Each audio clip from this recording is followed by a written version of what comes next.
नमस्कार, मैं विक्रांत हूँ। आप देख रहे हैं अपना लोकप्रिय TV channel media junction. Media junction के समाचारों में आज क्या-क्या, तो देखते हैं कैमरे की नज़र से।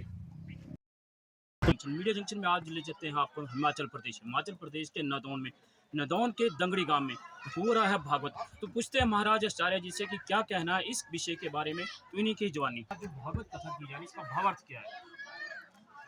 भगवता प्रोक्ता इति भागवता।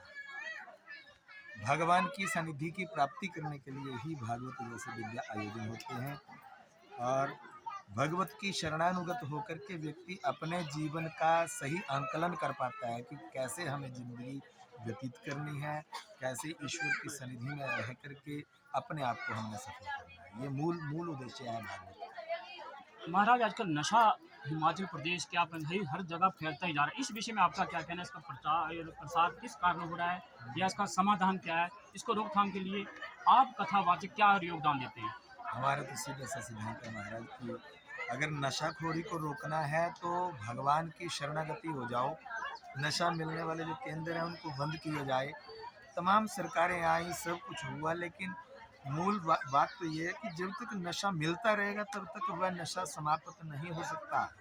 आप कितने भी नशा मुक्ति केंद्र खोलो, आप कुछ भी कर लो, इसके लिए तो हमारे तो निवेदन ही रहेगा सरकारों से कि इस नशे के लिए विशेषतया जो नशा केंद्र हैं उनको बंद किया जाए या उनके लिए कोई एक परमिशन हो, जिसे परमिशन है वही उस नशे को ले सके ज़रूरत के मुताबिक। अन्यतर आप हरि शरण में आकर के अपना ये सारा जीवन नशा मुक्त कर सकते हैं। भगवान का भजन सदैव करने वाला व्यक्ति उसके मन का चिंतन जो है उसे शुद्ध कर देता है और व्यक्ति नशे से स्वयं दूर हो जाता है। इसे कोई कर नहीं सकता, ये हरि के स्मरण से स्वयं हो गए। महाराज भागवत में दान का बड़ा महत्व दिया गया है। दान किस तरह करना चाहिए, कैसे हो, इसके बारे में क्या कहना है? पात्रे दानम मनागति। दान पहली बात है कि करना बहुत ज़्यादा चाहिए और दानों में भी श्रेष्ठ दान बताया गया है सोने का, स्वर्ण दान। और दान किसको किया जाए तो पात्र व्यक्ति को दान देना। ऐसा व्यक्ति जो उस दान को लेकर के या दान कर सके या स्वयं पर भोग करे। अन्यतर दान को लेकर के बेच करके अगर जैसे अभी हमने चर्चा की कि अनाप शनाप या गलत रास्ते पर चला जाए तो ये समझ लेना कि वो दिया गया दान असफल हो गया। तो दान देना बहुत जरूरी है। दान होना स्वर्ण का चाहिए और होना भी पात्र व्यक्ति को चाहिए। पात्रे दानम मनागपि। पात्र को दिया गया दान स्वयं वृद्धि कर लेता है। महाराज अन्नदान का भी आजकल काफी चलता है, लंगर काफी लगा। इन विषय में क्या कहना है कि अन्नदान कितना महत्व देता है? अन्नदान हमारे आने वाले अग्रिम जीवन को सफल करने के लिए भागवत में तो ज़्यादा व्याख्या अन्नदान की ना की है, लेकिन शिव महापुराण में कोटि रुद्र संहिता में अन्नदान के बारे में बताया कि जो लोग अन्न का दान करते हैं उनके अग्रिम जीवन में किसी भी प्रकार की उन्हें विपत्तियां नहीं घेरती। जैसे आपने देखा होगा कि कई व्यक्ति जन्म से ही जन्मांध हो जाते हैं, पंगु हो जाते हैं या फिर बहुत दरिद्र पूर्वक जीवन व्यतीत करते हैं। ये सब चीज़ें अन्नदान के महत्व से ही समाप्त हो जाती हैं। तो इसलिए अन्नदान बहुत जरूरी है। और भिक्षुक को, जो अभ्यागत लोग हैं जिनको बहुत ज़रूरत है, जिन्हें मिल नहीं पाता, तो दान देना उसे चाहिए जिसको ज़रूरत है।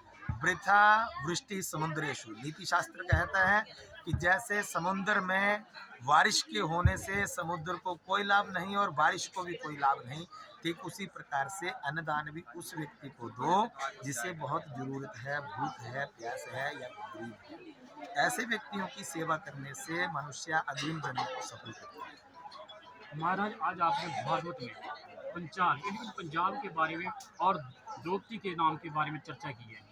इस विषय में भी थोड़ा कहिए। वो तो द्रुपद की बेटी पांचाल के बारे में हमने आपको बताया ये कि पांचाल पंजाब का क्षेत्र था। उस समय उस क्षेत्र के राजा थे द्रुपद, जिनकी पुत्री हुई द्रौपदी। और फिर पांचाल भूमि में एक विशेषता थी कि पांचाल धर्म की नगरी है, आज भी गुरुओं की नगरी है। लेकिन इस समय अगर पंजाब की स्थिति को आप देखेंगे तो मुझे लगता है कि अत्यधिक नशे के सप्लायर और अत्यधिक नशा करने वाले लोग पंजाब में ही पाए जाएंगे। तो हमारा तो उनसे भी निवेदन रहेगा अगर वो आवाज़ को सुने कि अपने क्षेत्र में अपने बच्चों को, अपने परिवारों को सुरक्षित करने के लिए आप बाहर से आने वाले नशे के ऊपर पूर्ण प्रतिबंध लगाएं, पूर्ण प्रतिबंध। ऐसा ना हो कि प्रतिबंध लगा है लेकिन दूसरे रास्ते से कोई नशा हमें पहुंचा रहा है। तो पूर्ण प्रतिबंध का भाव वो सब लोग जानते हैं। पंजाब तो वो नगरी है जहाँ से हमारे सिख समुदाय के गुरु गोविंद सिंह इत्यादि धर्म गुरुओं ने इस भारतीय रक्षण के लिए कितने बलिदान दिए थे महाराज। इसलिए पंजाब के बारे में कितनी व्याख्या की जाए ये बहुत कम है। महाराज आप जनमानस के लिए क्या मैसेज देंगे? हम तो मानस से एक ही निवेदन करेंगे कि आप अपने से गृहस्थ में रहते हुए, हरिभजन करते हुए, माता पिता बुजुर्गों की सेवा सत्कार करते करते अपने जीवन को सफल बनाएं। अन्यत्र कहीं तीर्थ पर जाना, ये जाना, इसके लिए हमारे पास सिद्धांत बताया कि सारे तीर्थ जो है वो माता पिता के श्री चरणों में होते हैं। और गणेश पुराण में ये आख्यान आता है, गणपति महाराज जी ने जब परिक्रमा करी थी भगवान शिव की, तो उसका आख्यान गणेश पुराण देता है कि सारे तीर्थ, पूरा विश्व, पूरी नदियाँ, पूरे ऋषि जितने भी हैं वह सारे माता पिता के चरणों में समाहित होते हैं। इसलिए जनमानस को एक ही संदेश है कि अपने माता पिता की दवा करके सेवा करना, कभी माता पिता का तिरस्कार मत करना। आप जीवन में अवश्यमेव सफल होंगे, अवश्यमेव सफल होंगे, अवश्यमेव सफल होंगे। जय श्री कृष्णा, जय श्री राम।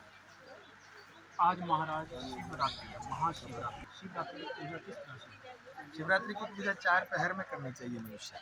प्रहर का भाव हुआ कि रात्रि के पूरे समय को 4 हिस्सों में डिवाइड करके भगवान शिव के नमितार्थ, अगर तो मंत्र विधियां जानते हैं तो मंत्र से करें, अन्यत्र ओम नमः शिवाय बहुत बड़ा मंत्र है। ओम नमः शिवाय से भगवान शिव का जल से स्नान, दूध, दही, शहद, घी, शक्कर, पंचामृत और